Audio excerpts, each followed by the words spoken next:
This is Dr. Farhad Bolchi with CDOCS, and in this tip of the day video, I will be discussing guided bone profiling. Now, bone profiling becomes necessary in a lot of cases where we place implants and the implants end up subcrestally. Usually this is the case interproximally or on the lingual or palatal surfaces.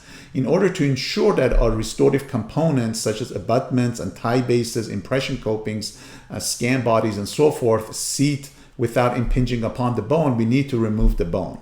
Now, traditionally, this is done manually with burrs. However, that risks hitting the shoulder of the implant and thereby damaging the implant, and it's not as precise. Therefore, we have developed, or there have been developed, these guided bone profiling kits. This is the one for the Astra EV system that is illustrated here, with specific pins that go into the implant and profilers that are then guided by this pin to very accurately remove the necessary bone around the implant without damaging the shoulder of the implant.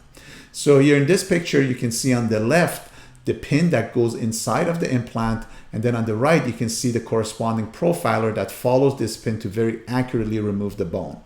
So in this series of pictures, we can appreciate this. The pin is screwed into the implant, and at an RPM of 300, we very gently use the bone profiler, or in this case with this system is called bone reamer, to remove the bone around the shoulder of the implant very precisely so that we have enough space to seat our restorative components. Now we can then use a round burr to very gently smoothen the bone in if there are any sharp edges, and then place the transmucosal healing cap and suture.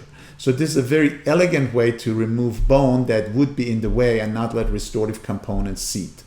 So I hope this tip of the day has been helpful, and for more tips and discussions on topics such as this, please visit cdocs.com or visit one of our implant workshops which we teach at CDOCS, and where we go in great detail into topics such as this and other similar topics.